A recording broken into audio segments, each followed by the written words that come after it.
Hello दोस्तों, तो कैसे हैं आप लोग। आज हम पढ़ने वाले हैं पास्ट कंटीन्यूअस टेंस के नेगेटिव सेंटेंस की अंग्रेजी बनाना। तो हमें सबसे पहले पता होना चाहिए कि पास्ट कंटीन्यूअस में हिंदी वाक्यों की क्या पहचान होती है।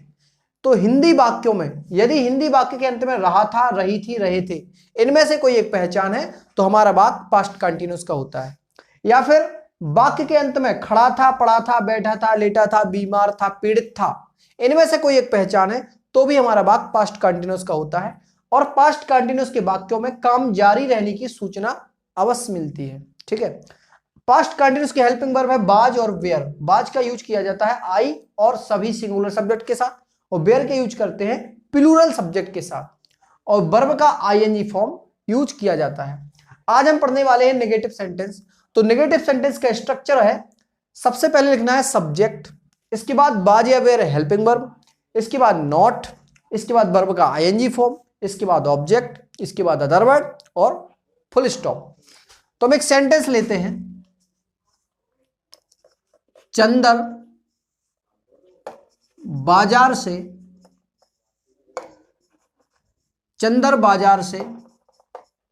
पुस्तकें नहीं ला रहा था। चंदर बाजार से पुस्तकें नहीं ला रहा था। जब भी हम किसी सेंटेंस की अंग्रेजी बनाते हैं तो हम दो चीजों को ढूंढते हैं या उनका पता लगाते हैं। पहली चीज है सेंटेंस है वो किस टेंस का है, और दूसरी चीज है टाइप ऑफ सेंटेंस क्या है। तो हमारा वाक्य जो है उसके अंत में रहा था लिखा हुआ है, और रहा था रही थी हमारी पास्ट कंटीन्यूअस टेंस की पहचान है। ठीक है। अब हम पता लगाते हैं सेंटेंस नेगेटिव क्यों है। तो जिस वाक्य के अंत में पूर्ण विराम चिन्ह लगा हो, फुल स्टॉप लगा हो और वाक्य के बीच में नहीं लिखा हो, तो ऐसा वाक्य नेगेटिव सेंटेंस होता है। अब हमें इसकी अंग्रेजी बनाना है तो स्ट्रक्चर को फॉलो करना है। तो स्ट्रक्चर में हमें सब्जेक्ट चाहिए, हमें वर्ब चाहिए, हमें ऑब्जेक्ट चाहिए, हमें अदर वर्ड, जो कि हम इस सेंटेंस से ढूंढते हैं। तो हमारी पहचान है रहा था, और रहा था के पहले लिखा है ला। तो ला में ना लगाकर पढ़ेंगे, ला ना, लाना हमारी वर्ब है। पहचान के पहले जो शब्द लिखा उसमें ना लगाकर पढ़ेंगे तो वो हमारी वर्ब मिल जाती है। जो व्यक्ति काम कर रहा है वो सब्जेक्ट होता है। तो यहां पुस्तकें कौन ला रहा है? चंदर, इसलिए चंदर क्या है? सब्जेक्ट। बाजार से, बाजार स्थान है, प्लेस है, तो जब भी कोई प्लेस लिखा हो उसको अदर वर्ड में डाला जाता है। और पुस्तकें वस्तु है जिसको हम क्या मानेंगे? ऑब्जेक्ट, और नहीं क्या है? नेगेटिव वर्ड है। अब हम इसकी अंग्रेजी बनाने के लिए स्ट्रक्चर को फॉलो करते हैं। तो सबसे पहले क्या लिखना है? सब्जेक्ट। सब्जेक्ट है चंदर, सबसे पहले लिखेंगे चंदर। अब चंदर सिंगुलर सब्जेक्ट है, एक ही व्यक्ति है, इसलिए हेल्पिंग वर्ब क्या यूज करेंगे? बाज। इसके बाद क्या लिखेंगे? नॉट।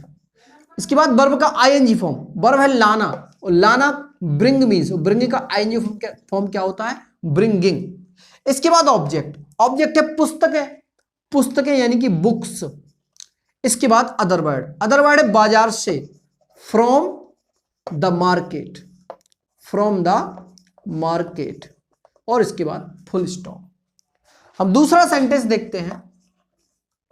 बच्चे सड़क पर नहीं खेल रहे थे। बच्चे सड़क पर नहीं खेल रहे थे। इस सेंटेंस में पास्ट कंटीन्यूअस की क्या पहचान है? पहचान है रहे थे। रहे थे के पहले लिखा है खेल, तो खेलना हमारी वर्ब है। कौन खेल रहा था? बच्चे, इसलिए बच्चे हमारे सब्जेक्ट। सड़क पर, सड़क क्या है? प्लेस, स्थान, तो अदर वर्ड, और इसके बाद नहीं क्या है? Negative word. इस सेंटेंस में ऑब्जेक्ट हमें नहीं मिला, और जो नहीं मिला तो उसको नहीं लिखेंगे। अंग्रेजी बनाएंगे। सबसे पहले क्या लिखना है? सब्जेक्ट। सब्जेक्ट है बच्चे यानी कि चिल्ड्रन, चिल्ड्रन। चिल्ड्रन क्या है? प्लूरल सब्जेक्ट है, इसलिए हेल्पिंग वर्ब क्या लगाएंगे? वेयर। इसके बाद नॉट, इसके बाद वर्ब का आईएनजी फॉर्म, वर्ब है खेलना, खेलना प्ले, प्ले का आईएनजी फॉर्म क्या होगा? प्लेइंग। इसके बाद ऑब्जेक्ट, ऑब्जेक्ट कुछ है ही नहीं है। इसके बाद अदर वर्ड, अदर वर्ड है सड़क पर की अंग्रेजी लिखेंगे on the road, on the road यानी सड़क पर। अब हम तीसरा सेंटेंस लेते हैं। वह पेड़ पर नहीं बैठा था। वह पेड़ पर नहीं बैठा था। इस सेंटेंस में पास्ट कंटिन्यूअस की क्या पहचान है? तो हमारी दूसरी पहचान है खड़ा था, पड़ा था, बैठा था, लेटा था, पीड़ित था। तो इसमें क्या लिखा हुआ है? बैठा था, जो हमारी पास्ट कंटिन्यूअस टेंस की पहचान है। और बैठना ही यहां पर वर्ब है, तो वर्ब और पहचान क्या है? बैठा था। कौन बैठा था? वह, इसलिए वह सब्जेक्ट है। पेड़ पर, वैसे तो पेड़ एक वस्तु है, इसको ऑब्जेक्ट माना जाना चाहिए, लेकिन यहां पर पेड़ पर बैठने की बात हो रही है, इसलिए बैठने के लिए उसको स्थान माना जाएगा, इसलिए इसको क्या बोलेंगे? Other word. और यहां पर नहीं क्या है? नेगेटिव।